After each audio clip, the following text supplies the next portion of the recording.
9절로 17절의 말씀입니다. 한 목소리로 읽겠습니다. 시작. 일곱 줄을 셀지니 곡식에 낫을 내는 첫날부터 일곱 줄을 세어 내 하나님 여호와 앞에 17절을 지키되 내 하나님 여호와께서 내게 복을 주신 대로 내 힘을 헤아려 자원하는 예물을 드리고 너와 내 자녀와 노비와 내 성중에 있는 레위인과 및 너희 중에 있는 객과 고아와 과부가 함께 내 하나님 여호와께서 자기 이름을 부시려고 택하신 곳에서 내 하나님 여호와 앞에서 즐거워할지니라. 너는 애굽에서 종되었던 것을 기억하고 이 규례를 지켜 행할지니라. 너희 가장마당과 포도주 틀에 소출을 거두어 들인 후에 이래 동안 초막절을 지킬 것이요 절기를 지킬 때에는 너와 내 자녀와 노비와 내 성중에 거주하는 레위인과 객과 고아와 과부가 함께 즐거워하되 내 하나님 여호와께서 택하신 곳에서 너는 이래 동안 내 하나님 여호와 앞에서 절기를 지키고 내 하나님 여호와께서 내 모든 소출과 내 손으로 행한 모든 일에 복주실 것이니 너는 온전히 즐거워할지니라. 너희 가운데 모든 남자는 1년 내에 3번 곧 무교절과 17절과 초막절에 내 하나님 여호와께서 택하신 곳에서 여호와를 배웁되 빈손으로 여호와를 배웁지 말고 각 사람이 내 하나님 여호와께서 주신 복을 따라 그 힘대로 드릴지니라. 아멘. 이 말씀은 하나님의 말씀입니다. 맥주 감사주일 우리는 원래 우리 교회력으로 따지게 될 때에 우리 한국 교회는 지난주에 대체적으로 맥주감사주의를 드렸는데 광고를 하고 드리는 것도 하고 광고하지 않고 그냥 와보니까 오늘 맥주감사주의였네 하는 것도 하고 얼마나 차이가 있겠는가 하는 생각이 들 수 있겠지만 차이는 많이 있을 거예요. 준비하고 해도 바르게 하지 못하는 경우들이 있는데 준비마저 안 한다고 하면 어떻게 되겠어요? 그래서 그래도 한 주간 동안 다음 주에 맥주 감사주일이다 이런 생각을 가지고 나름대로 지나온 6개월의 삶을 돌아보고 어떻게 그 절기와 무관하게 사는 사람들이 세상에 얼마나 많아요? 주일이 뭔지 맥주 감사주일이 뭔지 전에 상관없이 사는 사람들이 그렇게 많은데 근데 우리는 그것들을 생각하고 기억하고 뭔가 의미를 부여하고 우리가 하는 행동들이 있단 말이죠. 과거에 어렵게 살 때에 제가 텔레비전에서 나이가 어린 아이야 초등학교, 중학교 정도 되는 아이들이 보릿고개를 어떻게 알겠어요? 보리 심어는 언덕 정도로 생각하는 아이들이 어떻게 보릿고개를 알겠습니까? 근데 그 가사 노랫말 중에 아이야 울지 말라, 뛰지 말라, 아이야 뛰지 마라, 배 꺼질라. 애들이 막 뛰면은 배가 쉽게 꺼진다고 옛날 어르신들이 뛰지 마라, 배 꺼진다, 배 꺼져. 그 정도로 우리가 먹고 살기가 힘들었던 시기가 있어요. 오늘 맥주 감사주일인데 우리 중에 보리농사 짓는 사람이 하나도 없잖아요. 그리고 어쩌면 이 자리에 앉아있는 분들이 일제강점기를 지나고 6.25 동란을 직접 겪은 사람이 얼마이겠어요? 거의 대부분 몰라요. 거의 대부분. 농사도 안 짓고 보리농사도 안 짓지. 그런 어떤 전쟁이라든지 이런 어떤 어려움도 구체적으로 겪어본 것도 없지. 그러니까 어떻게 생각하면은 이 감사절기가 와도 내게 이렇게 와닿는 것이 적을 수가 있어요. 그래서 성경을 자세히 살피고 하나님의 백성들이 어떤 심정으로 그 절기를 지켰을까, 이런 부분들을 우리가 돌아보지 않게 되어지면은 그냥 형식적으로 치고내는 일들이 될 수밖에 없단 말이죠. 요즘에는 배만 꺼진다면 얼마든지 뛰겠죠. 이북식으로 얘기하면은 다이어트를 살을 깎는다고 얘기하더만요. 살 깎는다. 옛날에 배가 좀 나오면은 배 나온 게 무슨 인격이라고 사장님이라고 다 불렀고, 사장님 정도 돼야만 그도 먹거리가 웬만해서 배도 좀 나오게 산다, 이렇게 생각을 했던 적이 있죠. 근데 지금은 빼려고 애를 써도 살을 못 뺀다고 하는 이 세상에 우리가 아이야 뛰지 마라 배 꺼질라 이런 노래를, 그것도 나이가 몇 만큼 된 사람도 알지 못하는 이야기를 애들이 노래를 불러요. 그런데 얼마나 그 배고픈 시절을 겪었던 것처럼 아이들이 눈을 지그시 감고 그런 노래를 부르는지 좀 이해가 안 되는 부분들이 많이 있습니다만, 여러분들이 맥주감사주의를 지내면서 이 보릿고개, 또 이게 맥자가 보리맥자 아니겠어요? 보리농사도 안 짓는 우리가 무슨 마음으로 하나님 앞에 이 감사절기를 지킬 것인가, 이런 부분들이 어느 순간에는 그게 제대로 우리가 직접 그런 경험을 하지 않았다고 할지라도 하나님의 백성들에게 하나님이 요구하셨던 그런 하나님의 마음을 헤아리고 그 절기를 지키는 이스라엘 백성들의 그 마음을, 심정을 우리가 생각하면서 우리가 그런 심정으로 절기를 지켜야 되는 거예요. 그런 은혜가 우리 모두에게 있기를 축원합니다. 그렇지 않게 되어지면 치고내는 것이 되어버리기 때문에 그래요. 1960년 이전에 출생하신 분들은 대체적으로 보릿고개의 추억이 있습니다. 그 이후에 태어난 사람도 지방에 따라서 좀 생활 형편에 따라서 좀 다를 수는 있겠지만, 제가 전에 우리 노회에 저보다 나이가 훨씬 적은데 저보다 우리 세대를 산 것처럼 얘기를 하길래, 아니 그걸 경험했느냐고 물어봤더니 자기네 친구는 뭐 버스가 들어온 지가 뭐 얼마밖에 안 됐고 뭐 서울 갔다 온 사람 이야기를 들을 때에 그런 세상도 있는가 이렇게 들었다고 하는 얘기를 듣고, 생활 환경이 그 정도 되어지고 저 벽천에 강천에 살게 되어지면은 그런 문화 차이도 있을 수 있겠다 하는 생각을 했어요. 근데 대체적으로 1960년 이후에 태어난 사람들은 그 정도의 어려움을 겪어본 적이 없어요.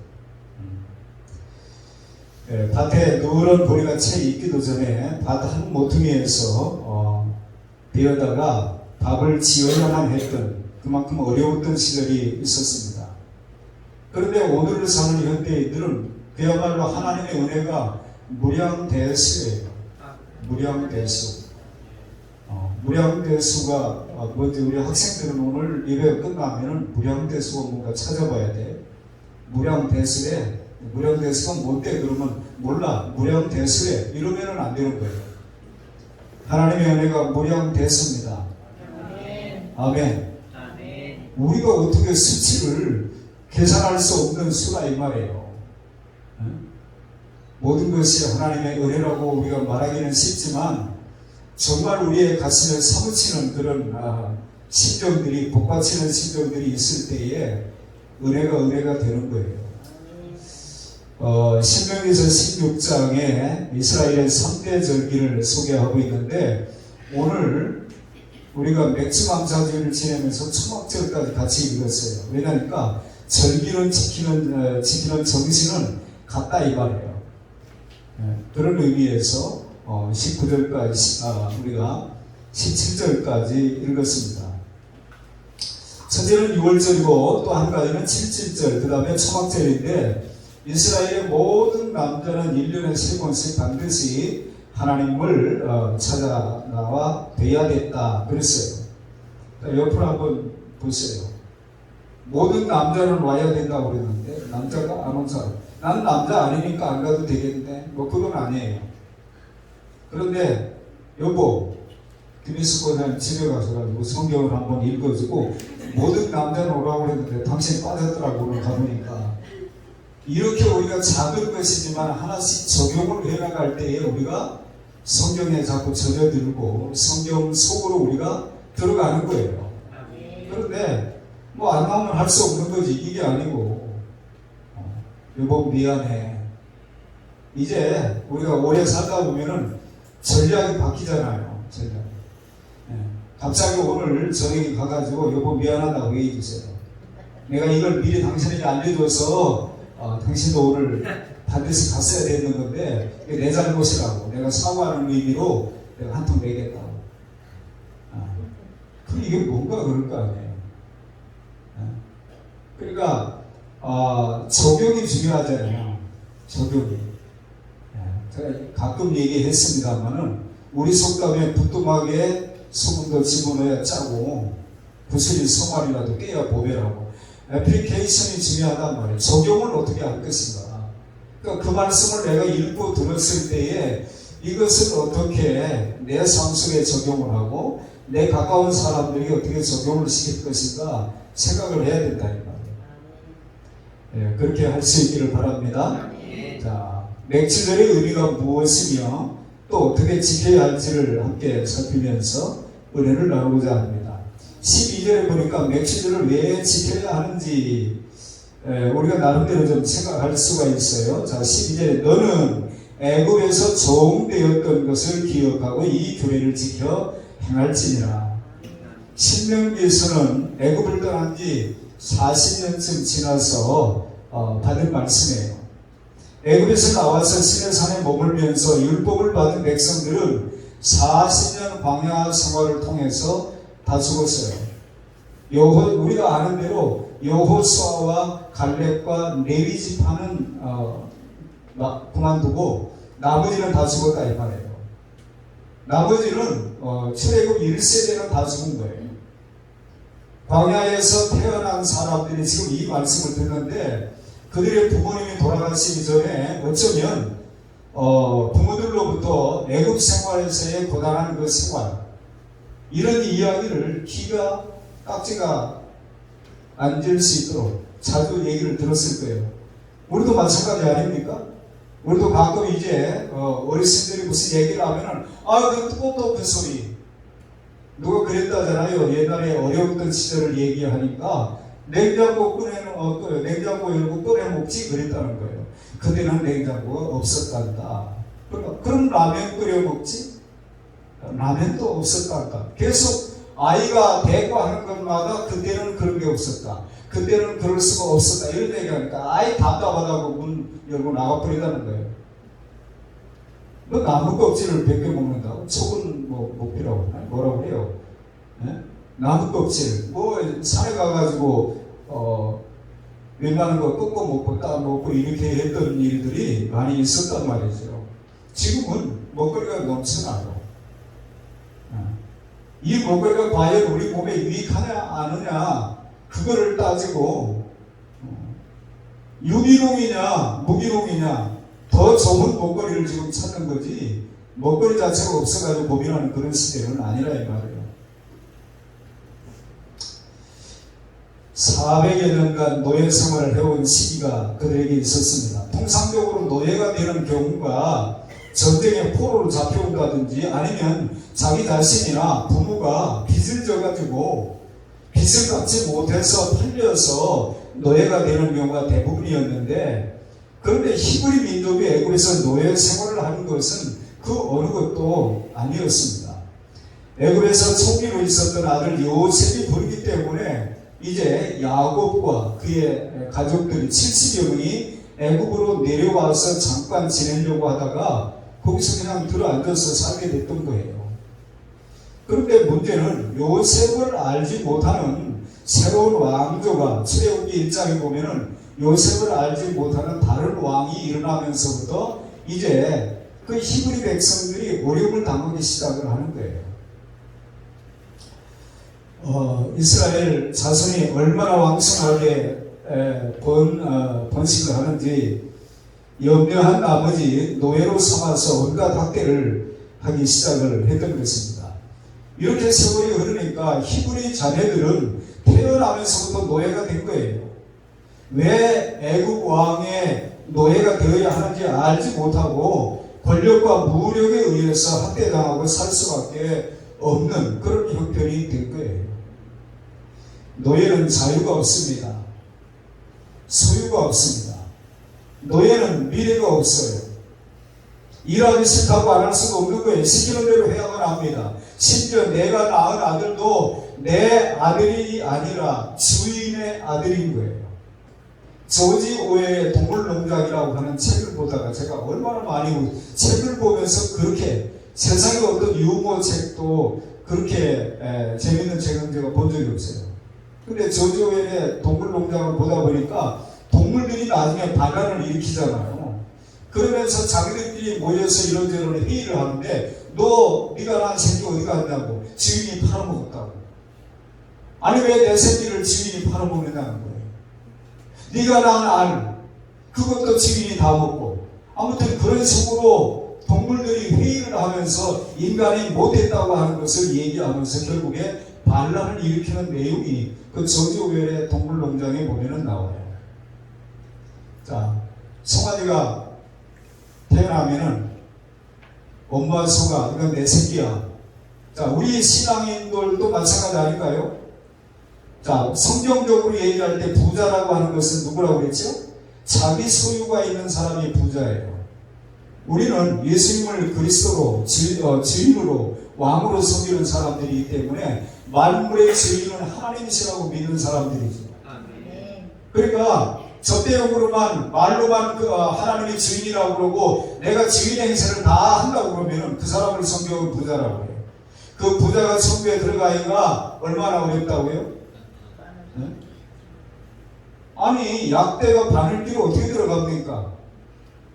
예수님의 제자들이 그 이야기를 듣고 난 다음에 그러면 어떻게 누가 구원받을 수 있는 사람이 있게 되냐고 했더니 주님이 하신 말씀이 뭐였어요? 사람으로서는 할 수 없으되 하나님으로서는 다 하실 수 있느니라. 하나님의 방법이어야만 된다는 거예요. 성경에서 말하는 부자는 내 소유가 있는 사람을 부자라고 해요. 근데 아니 우리 형님도 이제 소를 많이 키우는데 소가 새끼 나는 거 소 밥 때문에 이제는 어디 떠나지도 못해요. 무슨 일이 있어도 짐승들 때문에 이제는 집을 떠나지 못하는 그런 상황이 되는데 소가 새끼를 몇 마리를 낳던 그 나 주인의 소유예요. 주인의 소유. 왜 자기는 그런 걸 인정하면서 우리가 하나님 앞에서는 그런 것을 인정하지 아니하고 내 거라고. 아나니아와 삽비라가 주님께 드리기 전에도 주님 것이었고 감춰놓은 것도 사실은 주님 것이었고 사도행전 6장에 보면은 5장인가요? 하나님을 속였다고 얘기하잖아요. 그거 팔기 전에는 내 것이 아니었느냐. 근데 어느 순간에 아까운 마음이 들고 다른 생각이 들게 되어지면 내가 주인인데 내가 어떻게 모았는데 어떻게 이것을 이런 생각이 들게 되어지면 자기가 주인 행세를 하게 되어지면 성경은 그 사람을 부자라고 해요. 내가 낳은 아들도 딸도 내 아들 내 딸이 아니고 주인의 아들이고 주인의 딸입니다. 미래가 없어요. 노예는 그냥 이렇게 주인의 채찍에 시달리며 고생하다가 죽으면 끝나는 것이 노예입니다. 그러니까 노예는 자유도 소유도 미래도 없는 그런 식물인데 지금 이 말씀을 듣는 사람들은 여호수아 갈렙과 레위 지파를 제외한 모든 사람들은 광야에서 태어난 사람들이에요. 부모님들에게 들었던 이야기들을 이제 직접 하나님의 종을 통해서 또 듣게 되는 겁니다. 그런데 하나님이 그들을 해방시켜 주신 거예요. 미친 듯이 따라오는 애굽의 군대를 하나님께서 홍해에 수장시켜 버렸고 이스라엘은 홍해를 건너서 유유히 약속의 땅 젖과 꿀이 흐르는 가나안을 향해서 나아가고 있었습니다. 이제 그 약속의 땅이 지척에 있는데 이제 하나님은 그들에게 너는 애굽에서 종되었던 것을 기억하고 이 규례를 지켜 행할지니라 그렇게 말씀하는 거예요.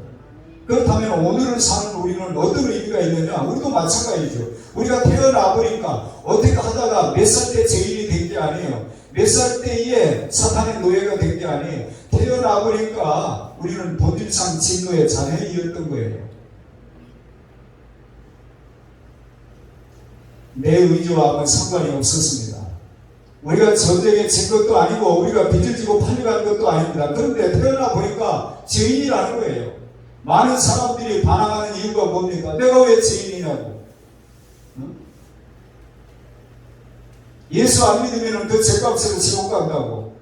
그런 이야기를 들을 때 반발을 하는 거예요. 내가 왜 죄인이냐고. 나만큼만 살으라고. 태어나 보니까 우리는 이미 죄인이었고 죄와 사탄의 노예였습니다. 자유가 없었어요. 죄가 시키는 대로 범죄하고 마귀가 시키는 대로 악을 해냈습니다. 우리에게 무슨 희망이 있었어요? 평생 이렇게 고생하다 죽으면 그만인 줄 알았는데 그것도 예수님의 말 들어보니까 그만이 아니고 지옥에서 영원히 형벌 속에 있다는 거예요. 그런데 하나님은 예수 그리스도를 보내서 저와 여러분을 다 속량하신 것입니다. 아멘. 모든 사람이 죄를 범하였으며 로마서 3장 23절에 보니까 모든 사람이 예외가 없어요. 모든 사람이 죄를 범하였으며 하나님의 영광이 이르지 못하게 되었다. 24절에 보니까 그런데 그리스도 예수 안에 있는 성령으로 말미암아 하나님의 은혜로 값없이 의롭다 하심을 얻은 자 되었느니라. 우리는 그리스도 안에서 그 은혜의 풍성함을 따라 그의 피로 말미암아 성령과 죄의 사함을 받았다고 성경은 분명하게 선언합니다. 그래서 이제는 예수님을 우리가 그리스도로 영접하는 순간부터 더 이상 우리는 죄인이 아니에요. 할렐루야. 죄인이 아니에요. 예수님이 내 죄를 뒤집어 썼다 이 말이에요. 그분이 내 죄를 대신 짊어지시고 죄값을 치르셨기 때문에 이제는 정죄가 없는 거예요. 로마서 8장 1절에서 말한 대로 그리스도 예수 안에 있는 자에게는 결코 정죄함이 없나니 이는 생명의 성령의 법이 죄와 사망의 법에서 너희를 해방하였습니다. 이제는 정죄 없는 거예요. 그런 노래를 많이 부르지 않았나요? 이제는 정죄 없네. 예수 안에서. 예수 안으로 들어올 때에 이제 우리의 신분이 노예의 신분이 아니라 이제 자유인으로 바뀌었다 이 말이에요.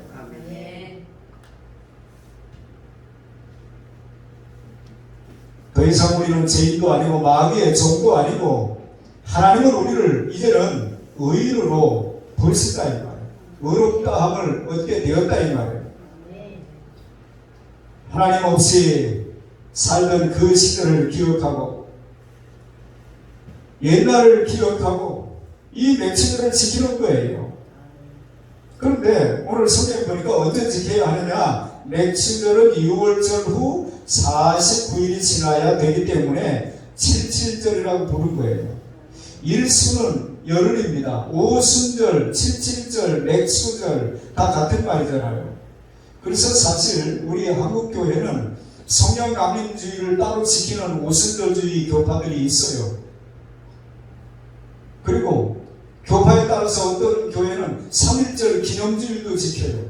8.15 광복 해방주의도 지키는 그런 교회도 있어요. 어떤 의미를 두고 그렇게 할 수는 있겠지만 그거를 그 날짜에 그런 일을 하느냐 안 하느냐가 중요한 건 아니고 우리가 의미를 알아야 된다 이 말이에요. 의미를 깊이 새기고 우리가 이 절기를 지키는 그런 삶이 될 수 있기를 바랍니다. 유대인들은 이 날을 지키면서 6월절이 애굽에서의 해방을 얘기하는 우리로 얘기하면 광복절이라고 얘기한다면 하나님 없이 살던 그들이 이제 하나님 있이 사는 인생이 된 거예요. 애굽에서 종이었던 그들이 이제 자유인이 된 거예요. 그래서 6월절이 독립일이라고 얘기한다면 맥시절이라고 하는 것은 이제는 시내산에서 율법을 받은 날로서 유대 종교가 완성된 날로 그 의미를 가지고 있는 것입니다. 자, 9절과 10절에 보면은 이런 말씀이 있죠. 7절을 세울지니 곡식의 낫을 베는 첫날부터 7줄을 세어 내 하나님 여호와 앞에 칠칠절을 지키되 내 하나님 여호와께서 내게 복을 주신 대로 내 힘을 헤아려 자원하는 예물을 드리고. 어쩌면 제가 가끔 인용하는 필리핀 속담이 있죠. 필리핀 속담에 하고자 하는 사람에게는 방법이 보이고 하기를 원치 않는 사람에게는 핑계가 보인다. 자, 지금 이 말씀을 듣는 출애굽 1세대는 다 죽었다고 그랬잖아요. 갈렙과 여호수아, 레위지파 말고는 다 죽었다고 그랬잖아요. 그러면 나머지 이 이야기를 듣는 사람들은 광야 생활을 하는 도중에 출생한 사람들이에요. 아니, 광야 생활을 하는 그들이, 피곤하기 짝이 없는 그들이 무슨 하나님 앞에 예물을, 오늘 성경에 보니까 내게 복을 주신 대로 내 힘을 헤아려 자원하는 예물을 드리고 그랬어요.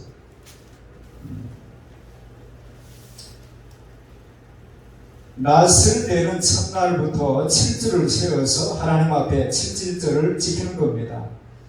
초실절에는 보리의 첫 이삭 한 단을 제단에 요제로 흔들면서, 제가 이 말씀을 읽으면서 그 생각을 했네요. 우리는 뭐 제사를 잘 지내는 그런 데는 익숙하지 않은 사람들이기 때문에 어쩌다 그런 광경을 볼 수 있는 거죠.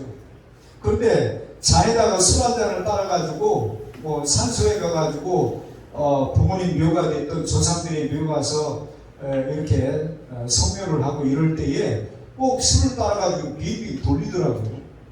근데 성경에 요제는 흔들면서 드리는 거예요. 흔들면서. 별롭게 나 있죠. 그러니까 하나님 앞에 어떤 방법으로 우리가 해야 되느냐, 그냥 우리 식으로 하면 되는 게 아니에요. 제사 지내는 사람들도 방법이 있잖아요. 옛날에 유엔 사무총장을 지냈던 반기문 씨가 조상의 묘에 가가지고 성묘를 하는데 법이 틀렸다나요, 했다나. 근데 그것도 나중에 보니까 가짜 뉴스였더만요. 상식이 없다고 얼마나 공격을 해야 되는지 몰라요. 아무튼 좀 해보겠다고 나오면 그 사람의 약점을 캐는데 아주 열을 올리는 사람들이 많잖아요. 그런데 제사를 술을 따라가지고 빙빙 돌려요. 제가 요제로 한 단을 요제로 바치는데, 그 요제가 사실은 그런 형식이거든요. 이날은 6월절 후 첫 안식일 다음 날이 됩니다. 그래서 레위기 23장 15절과 16절에 보게 되어지면 안식일 이튿날 곧 너희가 요제로 곡식단을 가져온 날부터 세워서 7 안식일의 수요를 채우고 7 안식일 이튿날까지 합하여 50일을 계수하여 새 소제를 여호와께 드리되 그랬어요. 우리 학생들은 복잡하다, 예수 믿는 거 참 힘들다, 이렇게 생각하면 안 되고 간단한 생각으로 하나님을 섬기는 것은 우리 하고 싶은 대로 하면 안 되는 건가 보다, 식이 있더만, 그래가지고 성경을 살피는 것이 필요해요. 그렇지 않게 되면 평생 교회 나와도 내 식으로 믿다가 나중에 주님 앞에 섰는데 마태복음 7장에 보니까 선지자 노릇하고 귀신을 쫓아내고 많은 권능을 행했다고 하는데도 그 마지막 심판대 앞에서도 주여, 우리가 주의 이름으로, 자기 이름으로 한 것도 아니에요. 주의 이름으로 했다는 거예요. 그랬다는데도 주님이 나는 너를 도무지 알지 못한다. 불법을 행한 자들아 내게서 떠나가라. 불법이 뭐예요? 법대로 안 하면 불법인 거죠. 불법을 행했다고 내게서 떠나가라고 하는 말씀을 우리가 보는 거예요. 그리고 언제나 우리의 신앙생활은 하나님의 법대로 하는 것이지 우리 식대로, 우리 교회 식구, 우리 교단, 교파, 그거 아니에요. 성경대로 하는 거예요. 우리의 신앙의 형태들이 성경에 입각해서 하는 일들로 잘 자리 나와가는 그런 모습들이 될 수 있기를 바랍니다. 예수님은 6월절에 십자가에서 죽으시고 3일 만에 부활하셔서 초실절에 첫 열매가 되신 거예요. 그런데 본도서 15장 20절에 보니까 그러나 이제 그리스도께서 죽은 자 가운데서 다시 살아나사 잠자는 자들의 첫 열매가 되셨도다. 그래서 예수님이 부활하시고 이 땅에 40일 동안 계시면서 보충 수업을 한 거예요. 자, 예수님이 십자가에 달렸을 때에 제자들이 어떤 모습을 보였죠? 다 뿔뿔이 흩어지고. 근데 예수님이 나중에 부활하시고 난 다음에 제자들을 찾아다니시면서 그들의 삶의 현장에 오셔서 때로는 고기를 보고 기다리고 계시다가 고기잡이 했던 그 제자들에게 그거를 먹이기도 하시고, 나는 확인해 보기 전에는 믿지 못하겠다고 하는 도마에게는 어느 날 주님이 찾아오셔서 너는 나를 본고로 믿느냐고 물으시면서 자 확인해봐라. 그리고 믿는 자가 되라고. 보지 못하고 믿는 자들은 복되도다. 그런 말씀을 하셨고, 도마가 그 확인을 하고 난 다음에 나의 주시는 나의 하나님이 있으니이다. 이런 놀라운 신앙 고백을 했잖아요. 40일 동안 보충 수업을 하신 거예요, 예수님. 그리고 승천하시고 열흘 되는 날, 그날이 오순절 아니에요. 오순절 날에 성령이 강림한 거예요. 사도행전 2장에 보면, 그러니까 120문도가 열심히 기도해서 성령이 내려왔다. 그거는 성령을 전혀 모르는 얘기고 오순절 날이 됐기 때문에 성령이 오신 거예요. 저와 여러분들이 이 절기의 의미를 제대로 좀 이해하고 우리가 그런 감격을 가지고 절기를 지키는 우리의 모습이 될 수 있기를 바랍니다. 기독교 입장에서 보면은 오순절에 성령이 임하심으로 복음의 시작, 교회의 시작이 된 거예요. 기독교가 시작이 된 날이기 때문에 그 뜻이 크다고 볼 수밖에 없는 것입니다. 그렇다고 한다면 예수님의 제자들도 오순절 성령 강림 사건이 있기 전에는 3년을 함께 예수님과 동고동락을 했음에도 불구하고 결국에 나 예수 모른다고, 나 내가 무슨 말을 하는지 모르겠다고, 세 번째 부인을 하고 나중에는 맹세하며 저주하면서까지 예수님의 수제자였던 베드로가 그렇게 했다고 하는 기록을 우리가 보잖아요. 오늘날도 마찬가지예요. 우리가 얼마나 교회를 오래 다녔느냐가 중요한 게 아니라 그게 제대로 된 신앙이냐 아니냐가 중요한 거지.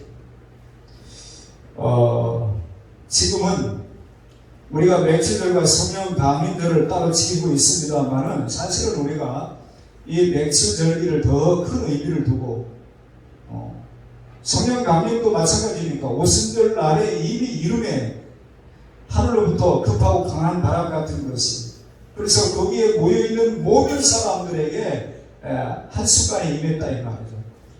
우리 친구에게만 열심히 있는 사람, 기독교나 한다는 사람, 기도에 자주 들락달락 하는 사람, 이런 어떤 특정한 사람에게 성령이 임하고 나머지는 그냥 맹성맹성한 게 아니고, 고린도전서 12장에 보면은 노에 물을 댈 것 같이 일정하게 모든 사람에게 다 임했다. 성경은 그렇게 말하는 거예요. 우리가 지나온 6개월을 돌아보면서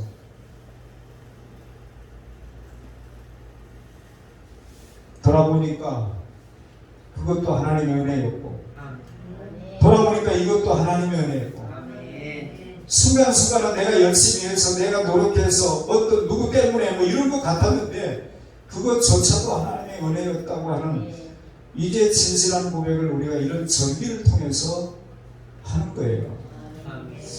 유대인 신학자 몬테피오레라고 하는 사람이 생각하고 감사하라 이런 말을 했다고 해요. 그냥 감사하지 말고 생각하고, 싱크생크, 그 어원이 같다고 그러잖아요. 깊이 생각할 때에 제대로 된 감사를 우리가 할 수 있다는 얘기입니다. 참된 생각이 없이는 참된 감사가 있을 수 없다는 거예요.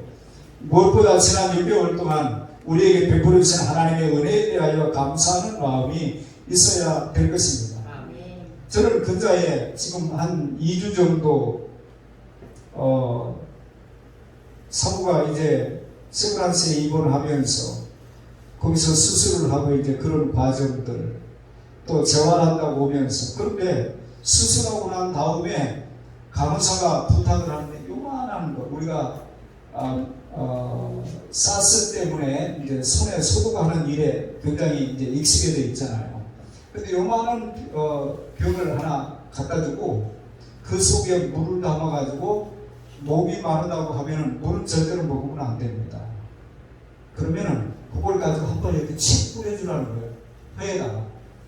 그래서 제가 그것을 뿌려주면서 자비를 베풀지 않았어요. 여보 목말라 그러면 혀를 내놓으면 그거 한번 칙 뿌려주고 한 번 더 해줘 그러는데 나사로를 생각해 보시오. 그랬다고. 나사로가 성경에 보니까 성경에 보니까 그렇게 되어 있어요. 나사로를 보내면 그 손가락 끝에 물을 찍어서 내 혀를 서늘하게 해달라고. 아니 그 순간에 이 목사의 직업 정신이 말이에요. 그 순간에 나사로를 생각해 보라고. 그런데 간호사가 분명히 물을 먹으면 안 된다는 거예요. 수술하고 얼마 동안은 오늘 저녁 원대까지는 물을 먹으면 안 된다는 거예요.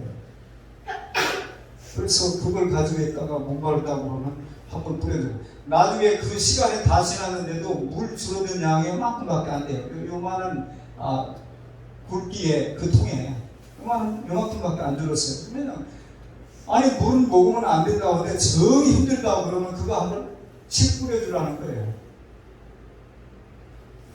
여러분 마음껏 물 마시고. 그리고 저는 결혼해가지고 지금까지 제 아내가 잠 못 자고 뒤척이는 걸 본 적이 없어요. 대면 자는 사람이에요. 대면. 근데 잠을 꼬박 나를 새고 못 자는 거예요. 그래서 결국에 집으로 놓고 혼자 올 수는 없고 자꾸 와봐야 될 일은 자꾸 생기고. 여러분 누구라도 오늘을 사는 저와 여러분은 그 누군가가 어제 죽어가면서 그렇게 보기를 원했던 오늘이 우리는 그냥 당연한 것처럼 누리고 있는 하루 아닙니까? 마음껏 물 마시고. 제가 선교지 갔다 오게 되어지면은 그동안 내가 한국에서 얼마나 분에 넘치는 삶을 살았는가 그 생각을 하게 되어져요. 왜냐하니까 한국에서는 최소한 음식을 먹을 때에 내가 좋아하는 반찬 한 가지는 있잖아요. 최소한. 근데 선교지에 가면은 이것도 안 맞고 저것도 안 맞고 최상의 환경에서 내가 하고 싶은 대로 마음껏 누리면서 사는데 상대적 빈곤 때문에 누구는 이런 삶을 누리는데 누구만큼 안 된다고 하는 것 때문에 우리가 불평을 하잖아요. 예수님은 만물의 주인이신데 머리 둘 것이 없었대요. 그런데 우리는 제가 전에 살던 집이 세니까 어머니가 한 번 오셨다가 몹시 힘든 표정을 지시는 거예요. 왜냐니까 제 바로 밑에 아우는 제법 살잖아요. 제법. 그런데 목회를 하고 있는 지혜 종은 집이 새는 집에 살고 있다. 공원 하이츠 빌라에서 제가 몇 년을 살았는데 몇 년인지 얼마인지 그렇게 살다가 흥국 빌라로 나중에 이사를 갔죠. 근데 그 새는 것 때문에 그러는 거예요. 제가 생각해 보세요. 우리가 아이를 낳을 때에도 예수님은 마구간에서 태어났어요. 만색의 몸으로 피난 다니고 호적하러 다니고. 응? 우리가 뭘 가지고 힘들다 어렵다 불평을 하겠어요. 만물의 주인이신 그분의 소유는 십자가 하나밖에 없었어요. 등 뒤에. 오실 때에도 남의 여인의 자궁을 빌려서 왔고 가실 때에도 아리마대 요셉의 무덤을 빌려서 갔었어요. 그런데 우리가 뭐가 부족하다고? 있는 바를 족한 줄로 알고 좀 더 욕심을 내기 때문에 신자들이 신자답게 살지 못하는 거죠. 언젠가 우리 재직세미나를 할 때에 그분이 그러는 거예요. 화장실 2개 있는 집 만들고 누가 죽었대요. 월세를 사다 보니까 전세만 되면 좋겠다 하는 소문이 생겼대요. 열심히 노력해가지고 전세방 만들었대요. 근데 내 이름으로, 요즘에는 이름표도 달지 않습니다만은 내 이름으로 된 집 하나 있었으면 좋겠다는 마음을 가졌다는 거예요. 그런데 내 집 마련을 했는데 어느 날 화장실을 가는데 빨리 나오라고 밖에서 재촉을 하다가 화장실 2개 있으면 편하겠다는 생각을 했다네요. 또 열심히 일해가지고 화장실 2개 있는 집으로 이사가고 그 인생이 마감된 거예요. 결국 인생이 화장실 2개 있는 집 살다 가는 겁니까? 그거 아니라고 말해요. 주님은 머리 둘 것이 없었대요. 여우도 굴이 있고 공중의 새도 기댈 것이 있는데 인자는 머리 둘 것이 없다고. 보물을 베고 죽으시고 하루 일과가 끝난 다음에 제자들이 다 각자의 집으로 돌아갈 때에 주님은 가실 것이 없는 거예요. 그런데 오늘 사는 그리스도인들이 얼마나 후광의 요강을 하면서도 그걸 그렇게 생각하지 아니하고 하나님이 이것도 안 돌봐주는가 때때로 섭섭한 마음을 가질 때가 있다 이 말이에요. 여러분 우리의 삶을 돌아봐야 됩니다. 저는 지난 2주간 동안 그런 모습을 보면서 저는 일어나면은 언제든지 무슨 소리만 나면은 지금도 아내가 불편해가지고 뭘 어떻게 무슨 일을 해야 되는데 나의 도움이 필요한 거 아닌가 해서 불렀느냐고 찾았느냐고 왜? 뭐? 근데 건강한 사람은 마음껏 하고 살잖아요. 근데 그걸 감사라고 생각하나요? 그러니까 때때로 우리 하나님께서 우리를 이런저런 환경 속에 그냥 두시는 것은 그분이 능력이 없어서도 아니고 사랑하지 않아서도 아니고 그런 일들을 통해서 우리가 삶의 진정한 의미들을 하나님의 그 구속의 은혜 일상으로 우리가 겪는 생활 속에서 감사를 잃고 살아가는 우리에게 감사의 조건을 다시 찾게 만드시는 하나님의 배려라고 받으시고 그렇게 감사할 수 있기를 축원합니다. 평안할 때도 감사해요. 환난과 질병과 고통과 시련이 가득한 이 땅에 살면서 오늘이 있도록 해주신 하나님께 감사하는 거예요. 고난 속에서도 감사하지 않을 수 없는 것입니다. 시편 68편 19절에 보니까 날마다 우리 짐을 지시는 주 곧 우리의 구원이신 하나님을 찬송할지어다. 내가 지고 가는 것 같지만 주님이 우리의 짐을 졌다는 거예요. 시편 123편에 21편 3절에도 여호와께서 너를 실족하지 아니하게 하시며 너를 지키시느니가 졸지 아니하시리로다. 여러분 하나님의 저와 여러분을 졸지도 아니하시고 주무시도 아니하시고 우리를 지키신다고 하는 사실을 믿으실 수 있기를 바랍니다.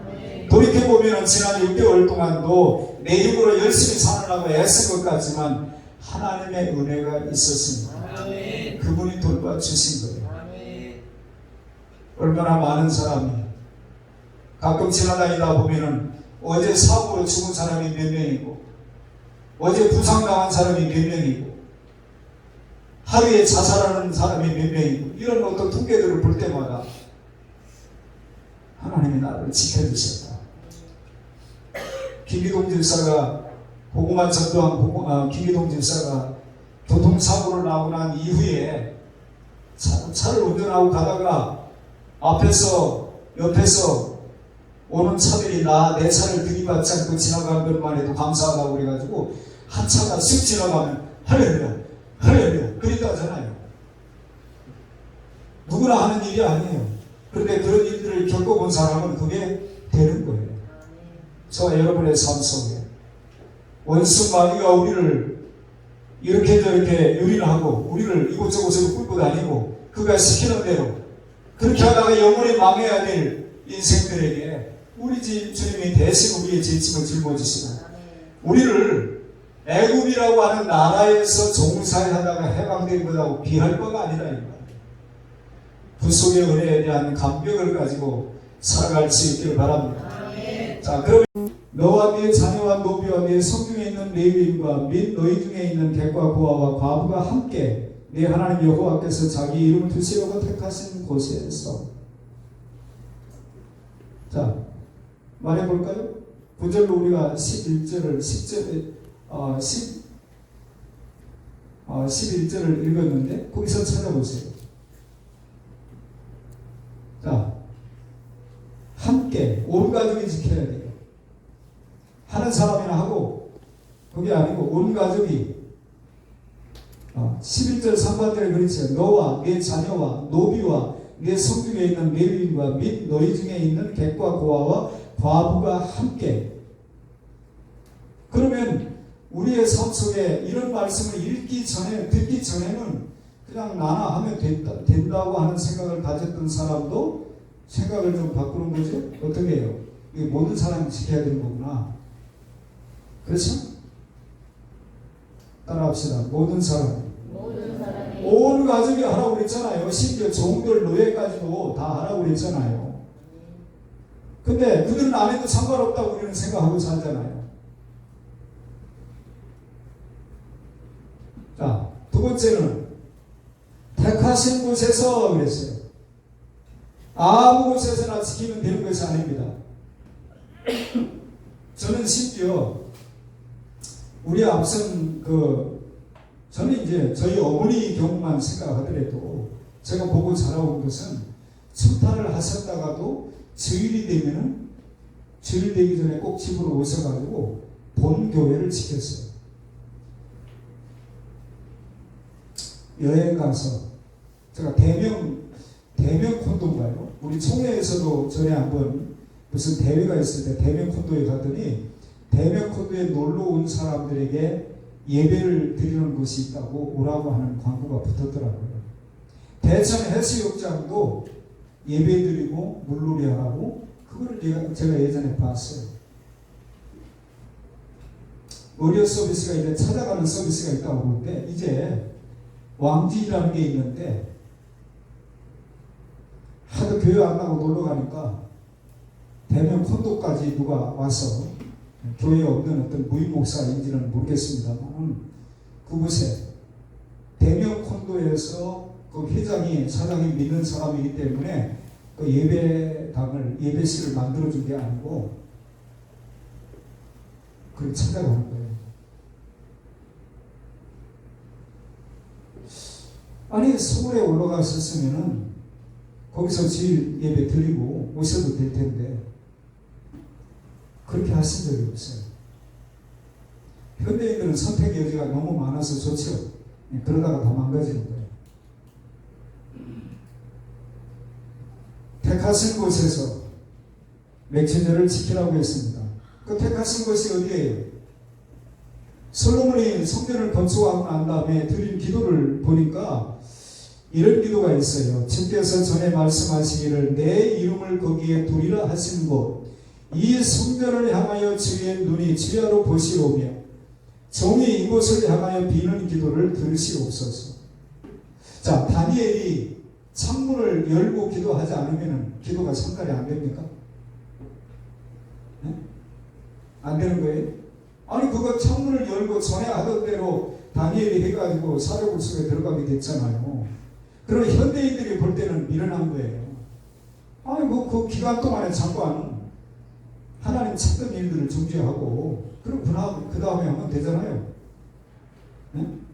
우리 한국교회가 코로나가 이제 시작이 되면서 3년 동안 그때는 뭐 온라인으로 앉아서 소파에 앉아서 드리든 아니면 스마트폰을 보고 드리든 뭐 하든 그렇게 하면 되잖아요. 다니엘은 좀 융통성이 없는 사람 같아요. 전에 하던 대로 창문을 열어놓고 성전을 향하여 우리 오늘 사는 우리에게 원칙이 없기 때문에 경계는 자유롭고 좋은 것 같은데 제대로 된 신앙을 갖기가 어려운 부분들이 자꾸 생겨지는 거예요.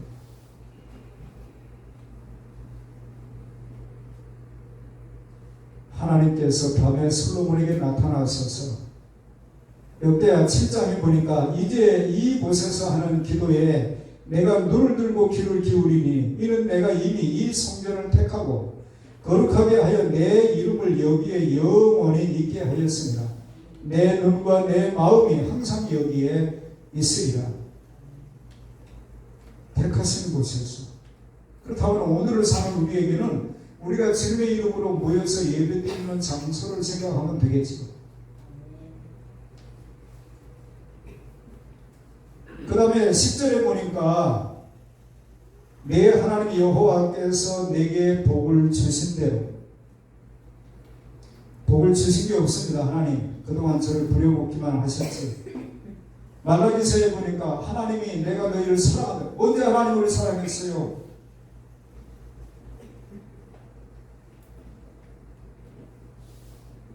그거하고 똑같은 것이 되면 안 되는 거예요. 내 하나님 여호와께서 내게 복을 주신 대로 우리가 태어날 때에 맨손으로, 맨몸으로 태어났는데 내가 이렇게 해서 이거를 만들었고 이것을 모았고 그런 생각할 수 있겠지. 근데 아니에요. 다 하나님이 주신 거예요. 다 하나님이 주신 거예요. 내 하나님 여호와께서 내게 복을 주신 대로 내 힘을 헤아려 자원하는 예물을 드리고, 어쩌면 그런 생각이 안 들까요? 오늘 아침에 전화가 왔어요. 제가 어제 여러분이 잘 아는 은성교회 지은비 목사님 병문안을 갔다 왔는데 같이 갔던 분 중에 그냥 온 거예요. 그냥 온 거예요. 저는 미리 도착을 해서 그냥 봉투 하나 드리면서 퇴원하시고 나나나 사드시라고. 근데 너무 줬는지 안 줬는지도 몰라요. 근데 전화가 온 거예요. 나 그냥 와가지고 마음이 편찮아가지고 안 되겠다고. 그 목사님 계좌번호 좀 달라고 해가지고 나한테 좀 전해달라는 거예요. 그거 뭐 안 준다고 뭐라고 할 것도 아니고. 근데 또 나중에 그분이 부득불 봉투를 열어봐야 되지 않겠어요? 열어보고 난 다음에 혹시라도 안 받은지만 못하다고 하는 생각이 들면은 괜히 하고도 섭섭한 이야기를 듣지 않겠어요? 하나님이 물질이 필요한 분인가요? 사람은 물질이 필요해요. 하나님은 힘대로 하라는 거예요. 너무하십니다. 광야 생활이 힘든데 하나님이 그렇게까지. 17절에 보니까 16절에 여호와를 배웁되 빈손으로 여호와를 배웁지 말고 각 사람이 내 하나님 여호와께서 주신 복을 따라 그 힘대로 드릴지니라. 어떤 사람의 힘은 아이들 같은 경우에는 부모가 도와줘야만 할 수 있는 일이 있고, 근데 장성하면은 내 힘으로 할 수 있는 것이 있고, 얼마든지 사정은 다 다를 수 있어요. 문제는 힘대로 했느냐가 중요한 거죠. 말씀을 마칩니다. 하나님은 낙헌 예물을 받으십니다. 우리가 읽은 말씀 속에 등장했던 말씀이 즐거이, 이런 표현들이 나오죠.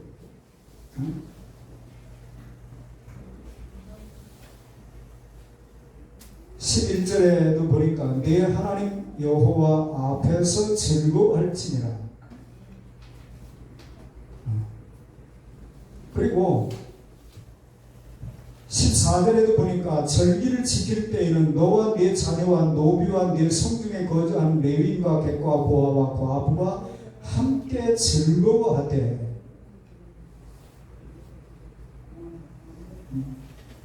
15절에도 보니까 내 하나님 여호와께서 내 모든 소출과 내 손으로 행한 모든 일에 복 주실 것이니 너는 온전히 즐거워할지니라. 절기를 지키는 우리의 마음이 이 즐거워하는 마음, 감사하는 마음, 기뻐하는 마음. 가끔 초상집을 간다든지 결혼식장에 간다든지, 또 어제같이 제가 예를 들어서 병원에 누워있는 분을 찾아갈 때에 우리가 원하는 일은 아니잖아요. 장례라든지 병원에 입원해 있다든지 원하는 일은 아니잖아요. 그런데 그런 일들이 우리를 말해요, 오랫동안 잊고 살았던 사람들을 만나게 해주는 연결고리가 되는 거예요. 그 일이 아니라면 그냥 잊고 그냥 계속 살아갈 건데, 그 일 때문에 그를 찾아가서 손이라도 한번 잡고 기도라도 한번 해주고, 얼마나 힘드냐고 위로도 하고. 그가 죽지 않았다고 한다면 갈 일이 없는 거예요, 바빠서. 근데 누가 죽었다고 하는 부고 통지를 받고 나서는 열일을 제쳐놓고 가는 거예요. 가끔 믿지 않는 사람들이 있기 때문에 그런 걸 염두에 두는 거죠. 아버님이 돌아가심으로 이런 만남의 자리가 주어졌다. 아버님의 생명을 내놓으심으로 이 만남의 자리가 만들어졌다. 그런데 예수쟁이들 하는 거 구경하는 것으로 끝나시면 안 됩니다. 여기서 들은 말씀을 받아들이시고 예수님을 그리스도로 믿으시고 구원을 받아야 됩니다. 그런 얘기를 하는 거예요. 그렇지 않고 그냥 그동안 잘 지냈냐고 얘기하고 끝난다고 하면은 우리가 그 기회를 날려버리는 것이 되잖아요. 아버님이 생명을 내놓고 이 만남의 자리를 주선해 주셨다. 아버님께서 마련해 주신 이 자리를 헛되게 할 수 없지 않느냐. 예수 믿으세요. 그러는 거예요. 저 여러분이 이 절기를 통해서 우리가 놓치고 살았던 부분들, 잊고 살았던 부분들, 마땅히 해야 할 일들을 하지 않고 살았던 부분들에 대한 회복이 있기를 바랍니다. 절기를 맞이할 때마다 하나님께서 우리에게 또 좋은 기회를 주셨다. 이런 마음으로 즐거이 하나님 앞에 절기를 지키는 우리 모두가 될 수 있기를 축원합니다. 기도합니다.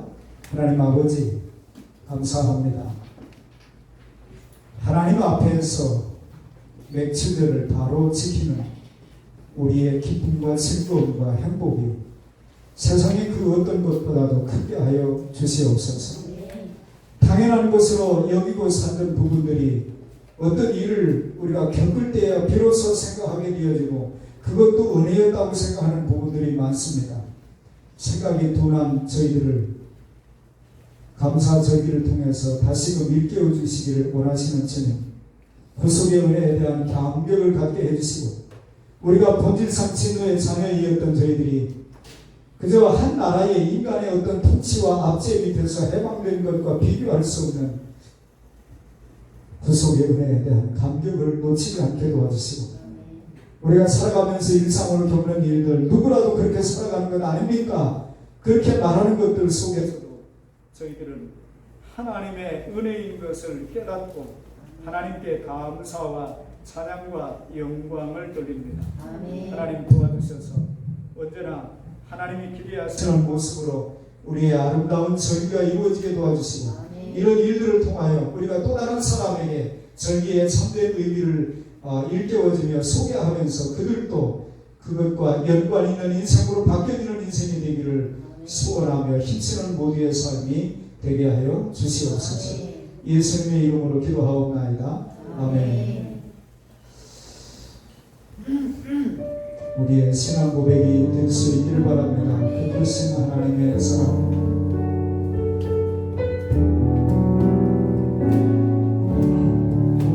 그것은 하나님의 사랑 말고는 영영 못하네. 저 높고 높은 별을 넘어 이 낮고 낮은 땅 위에 즐거운 영원 구하려 그 아들 보내사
알아서 하는 것이 정말 힘들다고 하는 것을 저희들이 압니다.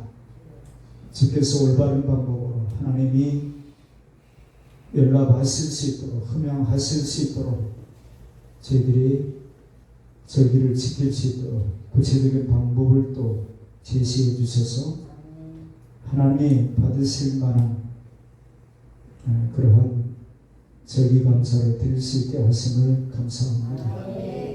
일상으로 경험했던 모든 일들이, 모든 것이 하나님의 은혜, 하나님의 은혜였다고 하는 진실한 고백으로 주님께 감사하고 주님을 기뻐하고 즐거워하는 저희들의 모습이 되게 하여 주시옵소서.